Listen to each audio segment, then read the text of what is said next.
Good afternoon to all of you. ఈరోజు మనం second బిఏలో వాణిజ్య బ్యాంకులు వాటి యొక్క విధులు ఏమిటి అనేటువంటి విషయాన్ని పరిశీలిద్దాం. వాణిజ్య బ్యాంకులు అంటే ఏమిటి, అవి ఎన్ని రకాలుగా ఉన్నాయి, వీటి పుట్టు పూర్వోత్తరాలను మనం ఒకసారి పరిశీలించవలసిన అవసరం ఉంది. అప్పుడు కానీ మరి బ్యాంక్ యొక్క విధులను మనం తెలుసుకోలేము. మానవుని యొక్క దైనందిన జీవితంలో ద్రవ్యముతో పాటు బ్యాంకుల యొక్క ప్రాధాన్యత రోజు రోజుకి పెరుగుతూ వస్తున్నది. ముఖ్యంగా ప్రపంచ దేశాల ఆర్థిక అభివృద్ధికి ఈ బ్యాంకులు ఎంతగానో కృషి చేస్తూ ఉన్నాయని మనం చెప్పొచ్చు. రోజు రోజుకి బ్యాంకింగ్ వ్యవస్థలో అనేక కొత్త కొత్త మార్పులతో కూడుకొని అభివృద్ధి చెందుతూ దేశాల ప్రపంచం యొక్క సర్వతోముఖ అభివృద్ధికి కృషి చేస్తూ ఉన్నాయి అని చెప్పొచ్చు బ్యాంకులు. అదే విధముగా మన దేశ ఆర్థిక వ్యవస్థలో బ్యాంకింగ్ అనేది ఒక పరిశ్రమ, ఒక భాగముగా ఉంటుంది. మన దేశ ఆర్థిక వ్యవస్థలో బ్యాంకు పరిశ్రమ ఒక భాగముగా ఉంటుందని చెప్పొచ్చు. ఈ బ్యాంకులు లేని కాలంలో పెద్ద పెద్ద వ్యాపారులు, పారిశ్రామికవేత్తలు, భూస్వాములు మొదలైన వారు మాత్రమే ఇటువంటి బ్యాంకులతో వ్యవహారాలు నడిపేవారు. మరి ఈ రోజులలో చిన్న వ్యాపారులు, చిన్న రైతులు, వృత్తి పనులు చేసుకునేవారు, అలాగే కూలి వారు కూడా బ్యాంకుల ద్వారా వ్యవహారాలు నడుపుతూ ఉన్నారు. దీనికి ప్రధానమైనటువంటి కారణం ఏమిటంటే బ్యాంకులలో వచ్చినటువంటి అనేక పరమైనటువంటి మార్పులని మనం చెప్పొచ్చు. కాబట్టి బ్యాంకులు విప్లవాత్మకమైనటువంటి మార్పులను ప్రవేశపెట్టి ప్రజల మధ్యకు వచ్చి పేద ప్రజల ఆర్థిక అభ్యున్నతికి, దేశ ఆర్థిక ప్రగతికి కృషి చేస్తున్నాయని చెప్పడంలో సందేహించవలసిన అవసరం ఏమీ లేదన్నమాట. కాబట్టి బ్యాంకులు దేశ ప్రజల యొక్క ఆర్థిక అభివృద్ధికి, ప్రజల ఆర్థిక అభివృద్ధికే కాదు దేశాల యొక్క ఆర్థిక అభివృద్ధికి కూడా కృషి చేస్తూ ఉన్నాయి వాణిజ్య బ్యాంకులు. మరి ఇటువంటి బ్యాంకులు అనేటువంటి వాణిజ్య బ్యాంకు అంటే వ్యాపార బ్యాంకు అంటే అర్థం ఏమిటి? డబ్బుతో వ్యాపారం చేస్తే డబ్బులు ప్రజలు దాయొచ్చు, ఆ దాచిన డబ్బులు మరలా ప్రజలకి వివిధ రకాల ఆర్థిక కార్యకలాపాలకి అప్పు రూపంలో ఇస్తుందన్నమాట. కాబట్టి దీనిని వాణిజ్య బ్యాంకు అన్నారు. డబ్బుతో వ్యాపార వ్యవహారాలు నడుపుతుంది కాబట్టి దీన్ని వాణిజ్య బ్యాంకు, కమర్షియల్ బ్యాంక్ అంటారు. ఇవి కమర్షియల్ బ్యాంక్స్, ఓకేనే. కాబట్టి ఈ బ్యాంక్స్ ఆర్థిక అభివృద్ధికి, ప్రజల అభ్యున్నతికి కూడా కృషి చేస్తున్నాయి. మరి అటువంటి బ్యాంకింగ్ అనేది ఒక పదానికి అర్థం ఏమిటంటే ద్రవ్యాన్ని మారకం చేయడం. చూడండి, బ్యాంకు అనేటువంటి పదం యొక్క మీనింగ్ ఏమిటంటే ద్రవ్యాన్ని మారకం చేయడం, ద్రవ్యాన్ని మార్చడం. అర్థమైందా? అది అంటే ముఖ్యంగా ఈ బ్యాంక్ అనే పదానికి ఆధారము ముఖ్యంగా బాంకో, బ్యాంక్వి అనే పదాలు. ఈ పదాలకు అర్థం ఏమిటంటే బల్ల అనేటువంటి అర్థం. బ్యాంకో అంటే బల్ల. మధ్యయుగపు కాలములో ఐరోపా దేశాలలోని వడ్డీ వ్యాపారస్తులు, ద్రవ్య మార్పిడిదారులు తమ సౌకర్యము కొరకు నాణేలను ఏం చేశారట? బల్లపై పరిచారు. ఈ బల్లలపై పరిచి వ్యాపారాన్ని నిర్వహిస్తూ ఉండేవారు. ఎవరు? వడ్డీ వ్యాపారులు, మనీ లెండర్స్. ఇంకెవరు? ద్రవ్య మార్పిడిదారులు. తమ సౌకర్యము కొరకు నాణ్యాలన్నింటినీ ఒక బల్లపై పరిచి వ్యాపారాన్ని నిర్వహిస్తూ ఉండేవాళ్ళు. ఆ విధముగా బ్యాంకో అంటే బల్ల అని అర్థము వచ్చింది. ఇప్పుడు ఇది మధ్య యుగములో ఏ దేశాలలో, ఐరోపా దేశాలలో ఈ పదాన్ని మొట్టమొదట వాడకంలోకి వచ్చిందని చెప్పొచ్చు. కాబట్టి కాలక్రమేణా ఈ వ్యాపారానికి బ్యాంకింగ్ అనేటువంటి పేరు రావడం జరిగింది. ఈ బ్యాంకింగ్ కార్యకలాపాలను నిర్వహించేవారు, ఈ బ్యాంకింగ్ కార్యకలాపాలు ఎవరైతే చేస్తారో వారిని బ్యాంకర్లు అని అంటారు. ఇది బ్యాంకు అనే పదం ఎలా ఉద్భవించింది అనే విషయాన్ని మనం తెలుసుకున్నాం. తరువాత ఈ బ్యాంకింగ్ వ్యవస్థ పరిణామ క్రమము ఏ విధముగా జరిగింది అనేది మనం పేర్కొన్నట్లయితే, ముఖ్యంగా ఈ మనీకి సంబంధించినటువంటి ఈ మానిటరీ ఎకనామిక్స్ సంబంధించి ఆచార్య క్రౌదర్, మనకి ఇన్ఫ్లేషన్ లో గట్రా వచ్చినటువంటి వ్యక్తి, ఈ ఆచార్య క్రౌదర్ అనేటువంటి వ్యక్తి ఎలా చెప్పాడంటే, బ్యాంకుకు ఆద్యులు ముగ్గురు అని చెప్పారు. ఇతను ముగ్గురు పూర్వ రోజుల్లో ఒక ముగ్గురు వ్యక్తులు ఉన్నారట. వీళ్ళే ఈ బ్యాంకుకి ఆద్యులు, ప్రథములు అని ఆచార్య క్రౌదర్ అనేటువంటి వ్యక్తి చెప్పాడు. ఆ ముగ్గురు ఎవరట? వర్తక వ్యాపారి, వడ్డీ వ్యాపారి, స్వర్ణకారుడు. ఈ ముగ్గురు ఆధునిక బ్యాంకింగ్ కి సంబంధించి వీళ్ళు మొట్టమొదటి వారుగా చెప్పారు ప్రొఫెసర్ క్రౌదర్ అనేటువంటి ఆర్థిక శాస్త్రవేత్త. ఆధునిక బ్యాంకులలో ఈ పైన పేర్కొన్నటువంటి ముగ్గురు కూడా, ఈ వడ్డీ వ్యాపారి, వర్తక వ్యాపారి, స్వర్ణకారుడు, ఈ ముగ్గురు యొక్క లక్షణాలు ఇప్పటి బ్యాంకింగ్ కార్యకలాపాలలో కనిపిస్తూ ఉన్నాయి. అంటే బ్యాంకులు ఏం చేస్తాయి? వర్తక వ్యాపారి మాదిరిగా వాణిజ్యాన్ని అభివృద్ధి చేయడానికి, వ్యాపారాన్ని, వాణిజ్యాన్ని, వర్తక వ్యాపార వాణిజ్యాలను అభివృద్ధి చేయడానికి బ్యాంకులు ఎంతగానో తోడ్పడుతున్నాయి. అలాగే వడ్డీ వ్యాపారి లాగా ప్రజలలో ఒక వర్గం నుంచి, వడ్డీ వ్యాపారస్తులాగే బ్యాంకులు ఏం చేస్తాయట? చూడండి, ప్రజలలో ఒక వర్గం వారి వద్ద నుంచి పొదుపుని, ద్రవ్యాన్ని సేకరించినటువంటి పొదుపు ద్వారా సేకరించినటువంటి ద్రవ్యాన్ని ఇతర వర్గంకి అప్పుగా ఇస్తాడు. మరి వడ్డీ వ్యాపారి ఏం చేస్తాడు? అతను కూడా డబ్బులు తీసుకొని ఇంకొక వ్యక్తికి అప్పుకి, వడ్డీకి ఇస్తాడు. అదే మాదిరి వాణిజ్య బ్యాంకులు కూడా అదే రకముగా, అంటే పూర్వీకులలో ఉన్నటువంటి వడ్డీ వ్యాపారి మాదిరే నేటి బ్యాంకులు కూడా ఆ రకమైనటువంటి కార్యకలాపాలు చేపడుతున్నాయి.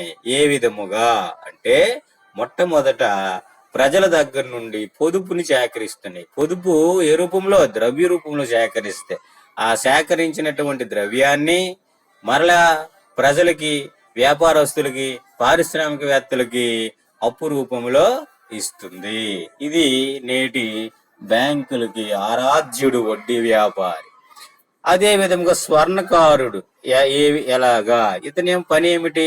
స్వర్ణకారుడు అంటే కంసాలి, బంగారపు తయారు చేసి అమ్ముతాడు కదా, అతను అన్నమాట. అతన్ని స్వర్ణకారుడు అంటారు. ఈ స్వర్ణకారుడు లాగా వెండి, బంగారము, ఇతర విలువ గల వస్తువులకు రక్షణ కల్పించే వసతిని కల్పిస్తున్నాయి బ్యాంకులు. పూర్వం రోజులలో ఈ స్వర్ణకారుడు దగ్గర ఈ బంగారాలు దాచేవాళ్ళు. ఆ బంగారం దాచినందుకు అతను ఒక సీటీ రాసి ఇచ్చేవాడు. ఆ సీటీ పట్టుకొని ఎక్కడికైనా వెళ్తే అది ద్రవ్యములోకి మార్చుకోవడానికి అవకాశము ఉండేదన్నమాట. అంటే ఆ రకముగా ఇప్పుడు నేను స్వర్ణకారుడు దగ్గర బంగారం పెట్టాను, ఒక 2 గ్రాములు, దానికి ఒక సీటీ రాసి ఇచ్చాడు. ఆ సీటీ నేను ఏ వ్యాపారస్తుడికైనా ఇచ్చి వస్తువులు కొనుక్కుంటే, ఈ సీటీ పట్టుకున్న అతను ఏం చేస్తాడు? స్వర్ణకారుడు దగ్గరికి వెళ్ళి ఆ బంగారాన్ని విడిపించుకుంటాడు. అంటే ఆ రకమైనటువంటి పరిస్థితి ఆ రోజులలో ఉండేదన్నమాట. కాబట్టి స్వర్ణకారుడిలాగా వెండి, బంగారం, ఇతర విలువగల వస్తువులకు రక్షణ కల్పించే అవకాశాన్ని కల్పిస్తున్నాయి మన బ్యాంకులు. నేడు లాకర్ సదుపాయం అంటారు కదా, అదన్నమాట. ఈ విధముగా ముగ్గురు పూర్వీకులు నిర్వహించినటువంటి విధులలో కొన్ని మార్పులు చేర్పులతో ఈనాటి బ్యాంకింగ్ వ్యవస్థ నడపబడుతున్నదని మనం చెప్పవచ్చు. ఈ క్రౌదర్ అనే వ్యక్తి పూర్వము ఈ పూర్వీకులైనటువంటి వర్తక వ్యాపారి, వడ్డీ వ్యాపారి, స్వర్ణకారుడు, వీళ్ళ ముగ్గురు కూడా ఆధునిక బ్యాంకింగ్ వ్యవస్థకి పునాది వేసినారని మనం చెప్పొచ్చు అన్నమాట. ఓకే, మరి ఇటువంటి బ్యాంకు కార్యకలాపాలు మన భారతదేశంలో ఎప్పటి నుంచి ఇవి ప్రారంభమైనాయి అనేది మనం పరిశీలించినట్లయితే, ముఖ్యంగా అలెగ్జాండర్ అండ్ కో అనే ఇంగ్లీష్ ఏజెన్సీ హౌస్ మన దేశంలో ఏర్పాటైంది. చూడండి, అలెగ్జాండర్ అండ్ కో అనే ఇంగ్లీష్ ఏజెన్సీ హౌస్ ని 1770 సంవత్సరంలో భారతదేశంలోని కలకత్తా నగరంలో బ్యాంక్ ఆఫ్ హిందుస్థాన్ అనే బ్యాంకును ఏర్పాటు చేయడం జరిగింది. మొట్టమొదట భారతదేశంలో బ్యాంకింగ్ కార్యకలాపాలకి పునాది వేసినటువంటి సంస్థ ఏదంటే అలెగ్జాండర్ అండ్ కో అనే ఇంగ్లీష్ ఏజెన్సీ హౌస్. వీళ్ళు కలకత్తా నగరంలో 1770లో హిందుస్థాన్ అంటే బ్యాంక్ ఆఫ్ హిందుస్థాన్ అనేటువంటి ఒక బ్యాంక్ ని మొట్టమొదట ఏర్పాటు చేయడం జరిగింది. ఏ దేశంలో? భారతదేశంలో. గుర్తుపెట్టుకోండి, బ్యాంక్ ఆఫ్ హిందుస్థాన్ ఎప్పుడు ఏర్పాటైంది? 1770లో. ఎవరి ఆధ్వర్యంలో? అలెగ్జాండర్ అండ్ కో అనే ఇంగ్లీష్ ఏజెన్సీ హౌస్ వారు మొట్టమొదట ప్రవేశపెట్టడం జరిగింది. ఈ బ్యాంకు 1782 వరకు మాత్రమే కొనసాగింది. ఆ తరువాత 1806లో ఏజెన్సీ హౌసులతో సంబంధం లేకుండా, చూడండి ఇంగ్లీష్ ఏజెన్సీ అన్నాం కదా, ఈ ఏజెన్సీ హౌసులతో సంబంధం లేకుండా స్థాపించిన మొట్టమొదటి presidency bank bank of Bengal. Bank of Bengal అనేటువంటిది ఈ ఏజెన్సీలతో, అంటే ఈస్ట్ ఇండియా కంపెనీ వాళ్ళు ఉండేవాళ్ళు కదా, వాళ్ళ ఆధ్వర్యంలో అది నడపబడింది ఏదో ఒక ఏజెన్సీ ద్వారా. కానీ ఆ వాటితో సంబంధం లేకుండా ఇండిపెండెంట్ గా ప్రెసిడెన్సీ, మొట్టమొదటి presidency bank bank of Bengal గా అది ఏర్పాటైంది. ప్రస్తుత భారతీయ బ్యాంకింగ్ వ్యవస్థకి పునాది పడింది అదే 1806 తరువాత, అది 6లో స్థాపించినటువంటి మొట్టమొదటి బ్యాంక్ ఆఫ్ బెంగాల్. ఇది భారతీయ బ్యాంకింగ్ వ్యవస్థకి పునాది అని చెప్పొచ్చు. ఆ తరువాత ఇప్పుడు ప్రెసిడెన్సీలు అంటే రాష్ట్రాలు అనేవాళ్ళు. బ్రిటిష్ వారి టైంలో చూడండి, బొంబాయి ప్రెసిడెన్సీ, అలాగే బెంగాల్ ప్రెసిడెన్సీ, తరువాత ఇలా మద్రాస్ ప్రెసిడెన్సీలు ఇలా ఉండేవి అనమాట. అవన్నీ ఏంటంటే బ్రిటిష్ వారి ఆధీనంలో ఉన్నటువంటి ప్రెసిడెన్సీలు.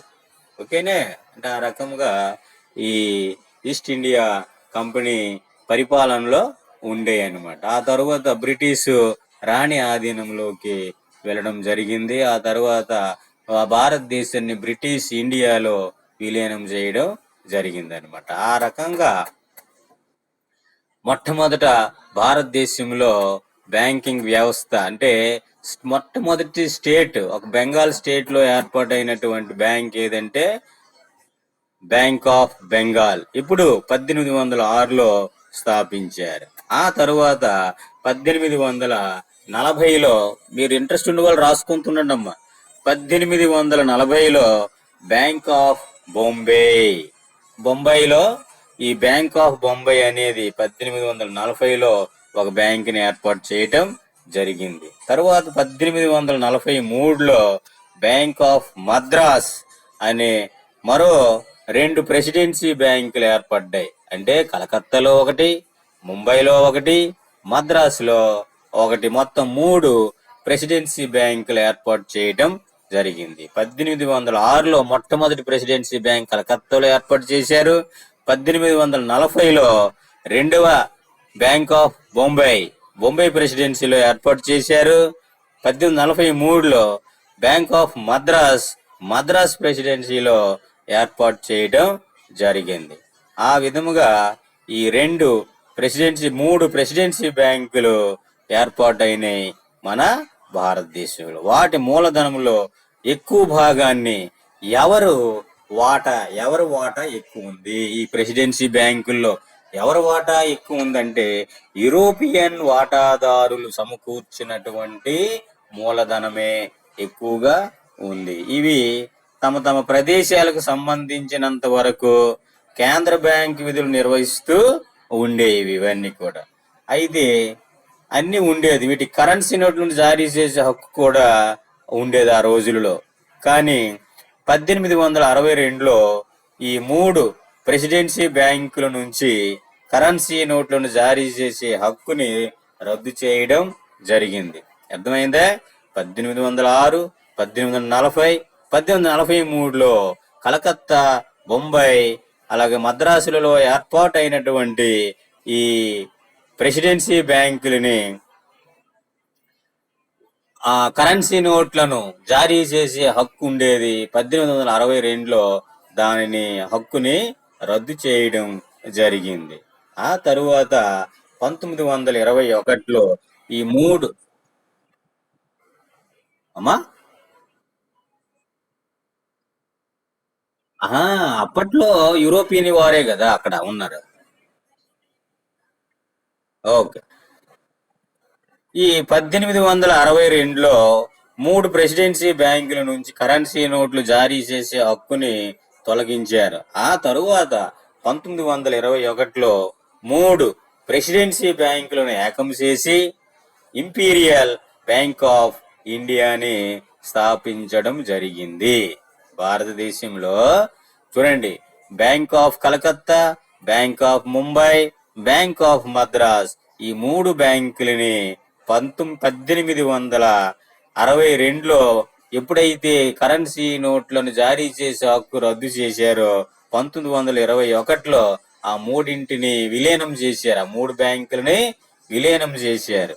విలీనం చేసి ఒకే బ్యాంకు పేరుగా రూపాంతరం చెందింది. ఇప్పుడు ఇంతకు ముందు చూడండి, మన దేశంలో చూడండి, state bank of Hyderabad, state bank of Maharashtra, state bank of Baroda ఇలా ఉండేది. స్టేట్ బ్యాంక్ గ్రూప్ బ్యాంక్స్ అంటారు. ఈ బ్యాంకులన్నీ ఏమయ్యి నేడు విలీనం అయిపోయినాయి, కలిసిపోయి ఒకే గుడి కిందకు వచ్చాయి. State bank of India, Bharatiya state బ్యాంకులోని ఇవన్నీ విలీనము అయ్యేవి. అలాగే Andhra bank, corporation bank, union bank ఈ మూడు బ్యాంకులు కలిపి యూనియన్ బ్యాంక్ ఆఫ్ ఇండియాగా విలీనం చేయబడింది మొన్న ఏప్రిల్ 1వ తేదీ నుంచి అన్నమాట. అంటే అదే విధముగా 1921లో ఈ కలకత్తా, ముంబై, మద్రాస్ ప్రెసిడెన్సీ బ్యాంకులని ఒకే బ్యాంకు కింద ఏర్పాటు చేయటం జరిగింది. ఎప్పుడు ఏర్పాటు చేశారంటే 1921లో. 1921లో ఏర్పాటు చేసే వాటి పేరు మార్చారు. ఇంపీరియల్ బ్యాంక్ ఆఫ్ ఇండియా అనేటువంటి ఈ పేరు మీద ఈ బ్యాంకుని స్థాపించడం జరిగింది. ఇంపీరియల్ బ్యాంకు యొక్క విధులు ఏమిటంటే ప్రభుత్వ ఖజానాను ఉంచుకోవడం, అలాగే క్లియరింగ్ హౌస్లను నిర్వహించడం మొదలైనటువంటి పనులు నిర్వహిస్తూ ఉండేది ఇంపీరియల్ బ్యాంక్. అలాగే దీనిని మరలా 1955 జూలై 1వ తేదీన ఏం చేశారంటే ఇంపీరియల్ బ్యాంక్ ఆఫ్ ఇండియా 1921లో ఏర్పాటు చేశారు. ఇది దేశంలో పెద్ద బ్యాంకుగా ఉండేది, పనిచేస్తూ ఉండేది. మరలా 1955 జూలై 1వ తేదీన ఇంపీరియల్ బ్యాంక్ ఆఫ్ ఇండియా అని పేరు మార్చడం జరిగింది. ఏమని పేరు మార్చారు? స్టేట్ బ్యాంక్ ఆఫ్ ఇండియాగా మార్చడం జరిగింది. ఆ విధముగా state bank of India, Bharatiya state bank అనేది ఇంపీరియల్ బ్యాంక్ ఆఫ్ ఇండియాగా మొట్టమొదట ఏర్పాటైంది. అది 1955 మన దేశానికి స్వాతంత్రం వచ్చిన తరువాత ఆ ఇంపీరియల్ బ్యాంక్ ఆఫ్ ఇండియాని భారతీయ స్టేట్ బ్యాంకుగా నామకరణం చేయడం జరిగింది. తరువాత 1935లో రిజర్వ్ బ్యాంక్ ఆఫ్ ఇండియాను స్థాపించడం జరిగింది మన భారతదేశంలో. ఇది సెంట్రల్ బ్యాంక్ కింద ఉండేది. 1949లో దీనిని జాతీయం చేయడం జరిగింది. ఏ బ్యాంక్ని? Reserve bank of India. భారతీయ రిజర్వ్ బ్యాంక్ ఎప్పుడు ఏర్పాటైంది? భారతదేశం మొట్టమొదట స్వాతంత్ర్యానికి పూర్వము 1935లోనే ఈ బ్యాంక్ని ఏర్పాటు చేయటం జరిగిందన్నమాట. కాబట్టి రిజర్వ్ బ్యాంకు మన దేశంలో ఉన్నటువంటి అత్యున్నతమైనటువంటి బ్యాంకు. అందుకే దీన్ని సెంట్రల్ బ్యాంక్ ఆఫ్ ఇండియా, భారతదేశ కేంద్ర బ్యాంక్ అంటారు. అర్థమైందా? దీనికి కొన్ని హక్కులు కల్పించడం జరిగింది. నోట్లను జారీ చేసే హక్కు ఈ కేంద్ర బ్యాంక్కి ఇవ్వడం జరిగింది. అంతేకాకుండా ఇతర వాణిజ్య బ్యాంకులు అన్నింటినీ అదుపు చేస్తూ వాటి పరిపాలన క్రమబద్ధం చేస్తూ అధికారం కూడా కలిగి ఉంది. అందుకే బ్యాంకులకు బ్యాంకుగా, ప్రభుత్వానికి బ్యాంకురుగా వ్యవహరిస్తుంది. అలాగే దేశములో పరపతిని పెరగకుండా తగ్గకుండా నియంత్రణ చేస్తూ ఉంటుంది భారతీయ రిజర్వ్ బ్యాంక్. ఆ విధముగా మన దేశంలో బ్యాంకింగ్ వ్యవస్థ అనేది ఏర్పాటు చేయడానికి దోహదము చేసింది. మరి భారతదేశ యాజమాన్యంలో అవన్నీ కూడా బ్రిటిష్ వారి యాజమాన్యంలో ఏర్పాటైనటువంటి బ్యాంక్స్. ఓకే, ఇప్పుడు స్వాతంత్ర్యానికి పూర్వము మన దేశంలో ఏర్పాటైనటువంటి బ్యాంక్స్ అన్నమాట. గుర్తుపెట్టుకున్నారు కదా? అయితే ఇక్కడ మనం ఒకటి గుర్తుపెట్టుకోవాలి. ఏమిటి గుర్తుపెట్టుకోవాలంటే,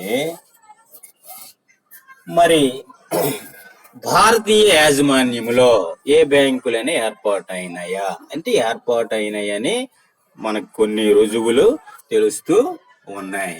ఏమిటవి అనేది ఒకసారి పరిశీలిద్దాం. భారతీయ యాజమాన్యంలో ఏర్పాటైనటువంటి మొట్టమొదటి బ్యాంకు వాణిజ్య బ్యాంక్ అనమాట. మొట్టమొదటి వాణిజ్య bank Oudh commercial bank. Oudh commercial bank ఇది 1889లో ఏర్పాటు చేయడం జరిగింది. ఆ తరువాత 1894లో పంజాబ్ నేషనల్ బ్యాంకు, 1901లో పీపుల్స్ బ్యాంక్ అనేవి ఏర్పాటైనాయి. ఇవి మన ఇండియన్స్ అంటే భారతదేశ యాజమాన్యంలో ఏర్పాటైనటువంటి మొట్టమొదటి బ్యాంకులు అన్నమాట. ఔద్ బ్యాంక్ కమర్షియల్ బ్యాంక్ ఇప్పుడు 1889, 1894లో పంజాబ్ నేషనల్ బ్యాంకు, 1901లో పీపుల్స్ బ్యాంక్ అనేవి ఏర్పాటు చేయడం జరిగాయి.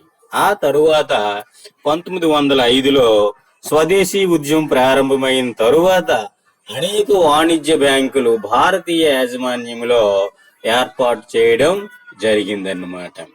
అప్పట్లోనే చూడండి, ఆంధ్ర బ్యాంక్ భోగరాజు పట్టాభి సీతారామయ్య అనేటువంటి ఆంధ్రుడు ఆంధ్ర బ్యాంక్ ని ఆంధ్రదేశంలో ఏర్పాటు చేయడం జరిగిందనమాట. ఇక్కడ స్వదేశీ ఉద్యమం ఎప్పుడు ఏర్పాటైంది? 1905లో. ఏమిటి స్వదేశీ ఉద్యమం? భారత జాతీయ కాంగ్రెస్ ఉద్యమం నడుపుతుంది. మన దేశానికి స్వాతంత్రం రావాలని భారత జాతీయ కాంగ్రెస్ ఆధ్వర్యంలో మూమెంట్ ఉద్యమం జరుగుతూ ఉన్నటువంటిది. అప్పట్లో 1905లో స్వదేశీ ఉద్యమం అంటే అర్థం ఏమిటి? స్వదేశీ వస్తువులను వినియోగించి విదేశీ వస్తువులను బహిష్కరించాలి అనేటువంటి దాన్ని తెలియజేసేదే ఈ స్వదేశీ ఉద్యమం. దీన్నే వందే మాతర ఉద్యమం అని కూడా అంటారు. అర్థమైంది? మీకు హిస్టరీలో వస్తుంది. ఈ స్వదేశీ ఉద్యమం ప్రారంభమైన తరువాత మన దేశంలో అనేక వాణిజ్య బ్యాంకులు భారతీయులే అంటే మన దేశస్తులే ఏర్పాటు చేయడం జరిగింది. అప్పటి నుంచి ప్రజలకు వర్తక వ్యాపారానికి అలాగే పరిశ్రమలకు దేశ ఆర్థిక అభివృద్ధికి వాణిజ్య బ్యాంకులు ఎనలేని సేవలు నేడు అందిస్తూ ఉన్నాయని మనం చెప్పొచ్చు. ముఖ్యంగా మన దేశంలో పరిశ్రమల అభివృద్ధికి, అలాగే వ్యవసాయ అభివృద్ధికి అధిక ప్రాధాన్యత ఇవ్వటం జరిగింది. ఆ విధంగా బ్యాంకులు వాటి యొక్క శాఖలని ఏమి విపరీతంగా గ్రామీణ ప్రాంతాల్లో కూడా స్థాపించడం జరుగుతూ ఉంది. కాబట్టి వాటి అవసరాలకు పరమతి పరిశ్రమలకు, వ్యవసాయానికి సమానమైనటువంటి ప్రాముఖ్యతనిచ్చి వాటి అవసరాలకు పరపతిని అందజేసేందుకు, అలాగే వెనుకబడినటువంటి పేద ప్రజల అవసరాలను గుర్తించి వారికి సహాయం చేయడానికి అప్పటి బ్యాంకులు ముందుకు వచ్చి కాదు. ప్రభుత్వం వాటిని పరిశీలించి 1969 జూలై 19వ తేదీన భారత ప్రభుత్వము బ్యాంకులని జాతీయీకరణ చేసిందన్నమాట. 1969 జూలై 19వ తేదీన 14 వాణిజ్య బ్యాంకులను జాతీయం చేశారు.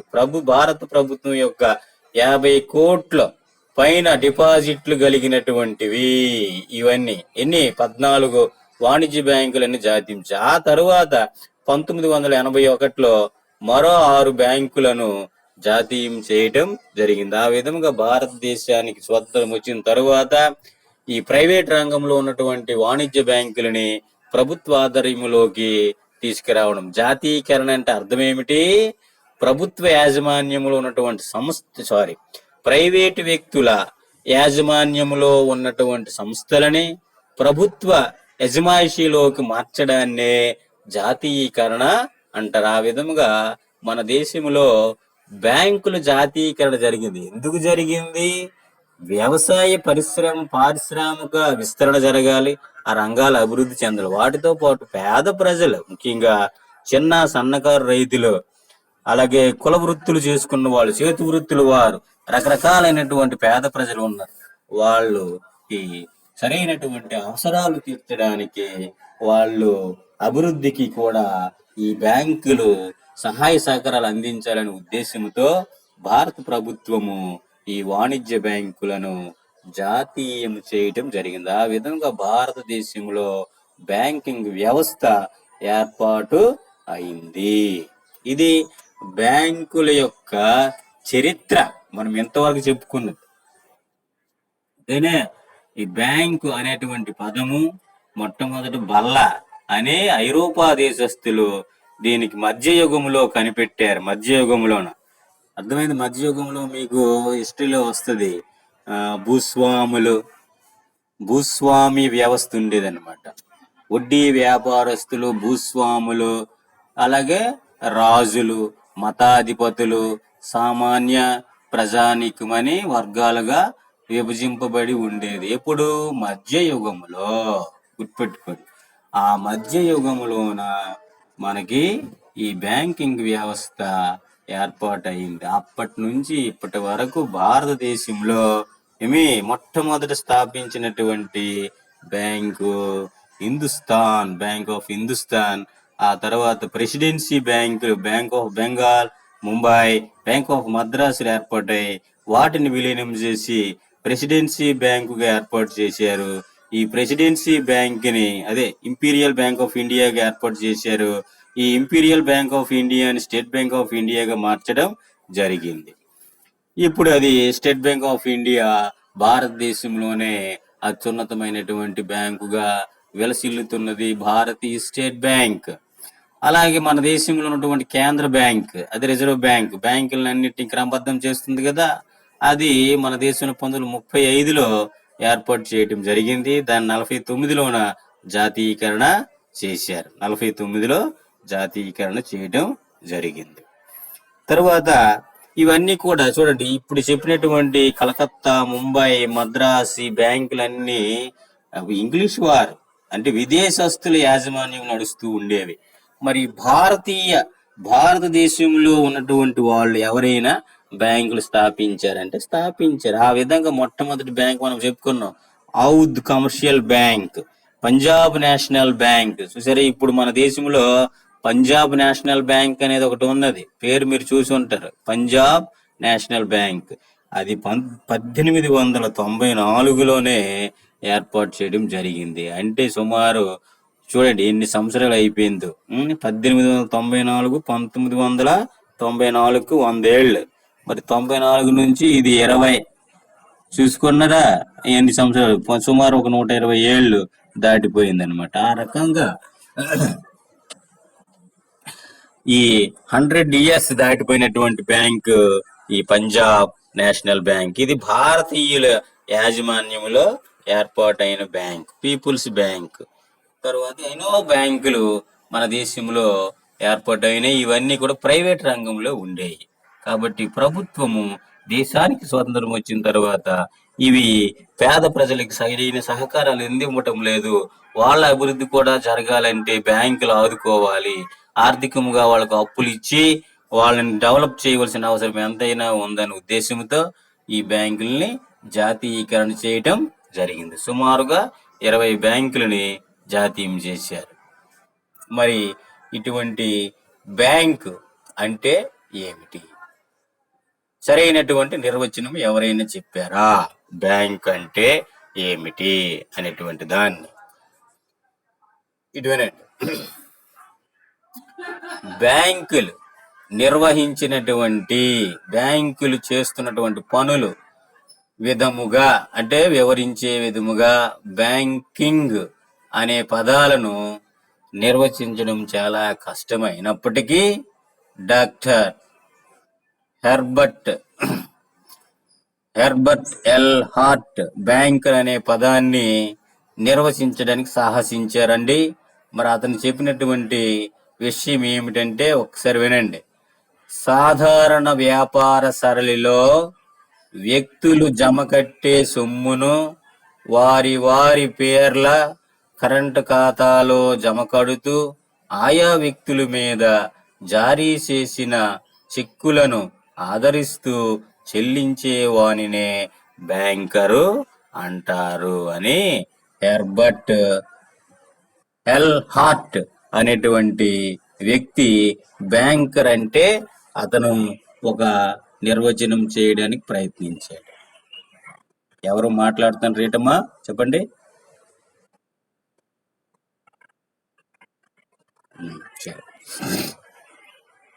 చూడండి, సాధారణ వ్యాపార సరళిలో వ్యక్తులు జమ కట్టే సొమ్మును వారి వారి పేర్లలో కరెంట్ ఖాతాలో జమ కడుతూ ఆయా వ్యక్తుల మీద జారీ చేసిన చెక్కులను ఆదరిస్తూ చెల్లించే వారినే బ్యాంకరు అంటారు అని. అంటే ఇక్కడ అర్థం ఏమిటి? ఈ వ్యక్తులు బ్యాంకుకి వెళ్ళి సొమ్ము ఏమో దాచుకుంటారు, డబ్బుల్ని పొదుపు చేస్తారు. ఆ పొదుపు చేసేటప్పుడు బ్యాంకులు ఏం చేస్తారంటే వారి పేరు మీద ఒక ఖాతా తెరుస్తారు, ఆ ఖాతాలో జమ చేస్తారు. అలాగే ఆ వ్యక్తుల మీద జారీ చేసిన చెక్కులు ఏవైనా ఉంటే వాటిని కూడా ఆదరించి చెల్లించినటువంటి వ్యక్తిని బ్యాంకర్ అని అంటారు. Who in the ordinary course of business hours checks drawn upon him by persons from and for whom he receives money on current account. ఈ నిర్వచనం ప్రకారము మనకు తెలిసింది ఏమిటంటే కరెంట్ డిపాజిట్లను స్వీకరిస్తూ ఆయా డిపాజిటర్ల మీద జారీ చేసినటువంటి చెక్కులు ఉంటాయి. ఆ చెక్కులన్నింటినీ ఆదరించే వ్యక్తి గాని, భాగస్వామి సంస్థ గాని, కంపెనీ గాని బ్యాంకింగ్ వ్యాపారం చేయటం జరుగుతుంది అని ఈ నిర్వచనం యొక్క సారాంశం అన్నమాట. తరువాత బ్యాంకింగ్, భారతదేశంలో ఈ బ్యాంకుల నిర్వహణకు ఒక చట్టం చేయబడింది. అదే భారత బ్యాంకింగ్ రెగ్యులేషన్ చట్టం. ఇది 49లో చేయడం జరిగింది. భారత బ్యాంకింగ్ రెగ్యులేషన్ చట్టము, బ్యాంకింగ్ రెగ్యులేషన్ యాక్ట్ అంటారు, 1949.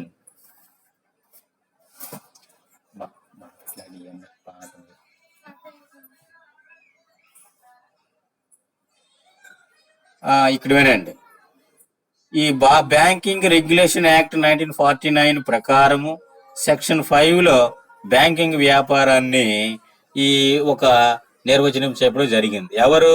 ఈ బ్యాంకింగ్ రెగ్యులేషన్ చట్టం వారు బ్యాంక్ అంటే ఏమిటి అనేటువంటి ఒక దానిని నిర్వచనం చెప్పడం జరిగింది. ఏమిటి ఆ నిర్వచనం అంటే కోరిన వెంటనే కానీ, ఇంకొక సమయములో కానీ, చెక్ డ్రాఫ్ట్ ఆర్డర్ల ద్వారా గాని, ఇంకో విధముగా కానీ తిరిగి చెల్లించే షరతుల మీద డిపాజిట్లను స్వీకరించి ఆ సొమ్మును రుణాలుగా ఇవ్వడానికి గాని, పెట్టుబడి కోసము గాని ఉపయోగించడమే బ్యాంకు వ్యాపారము అని ఎవరు చెప్పారు ఈ విషయాన్ని?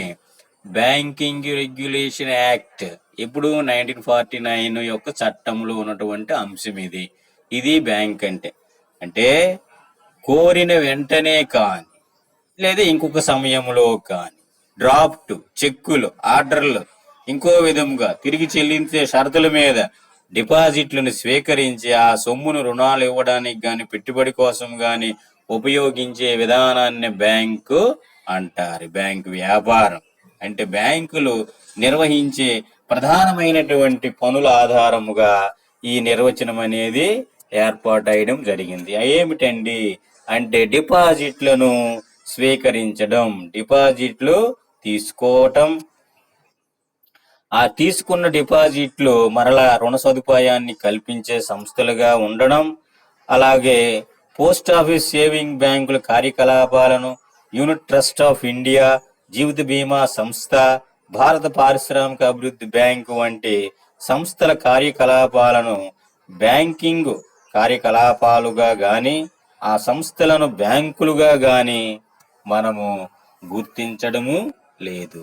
ఎందుకంటే ఇక్కడ మనకి ఏమిటి అనేది మనం పరిశీలించినట్లయితే పోస్ట్ ఆఫీస్ సేవింగ్స్ బ్యాంక్ కార్యకలాపాలు ఉన్నాయి. పోస్ట్ ఆఫీసులో కూడా మనం చేస్తాం. అయితే అక్కడ యూనిట్ ట్రస్ట్ ఆఫ్ ఇండియా ఉంది, యూటీఐ అంటారు. అలాగే ఎల్ఐసి ఉంది, జీవిత బీమా సంస్థ. అలాగే భారత పారిశ్రామిక అభివృద్ధి బ్యాంక్, ఐడిబిఐ అంటారు. అంటే ఇది పరిశ్రమల అభివృద్ధి కొరకు అప్పులు ఇస్తుంది. ఇవన్నీ ఏం చేస్తాయి? బ్యాంకు కార్యకలాపాలుగా ఆ సంస్థలు బ్యాంకు కార్యకలాపాలు నిర్వహించవు. అవి ఎందుకు నిర్వహించవంటే అవి కేవలం డిపాజిట్లు సేకరణ మాత్రమే, రుణాలు మాత్రం మంజూరు చేసే అధికారం వాటికి లేవు. కాబట్టి అటువంటి సంస్థలను బ్యాంకింగ్ సంస్థలుగా భావించకూడదు. బ్యాంక్ అంటే ఏమిటి? రుణాలు ఇవ్వడం, రుణాలు తీసుకోవడం, అంటే డిపాజిట్లు స్వీకరించడం, ఆ తీసుకున్న డిపాజిట్లు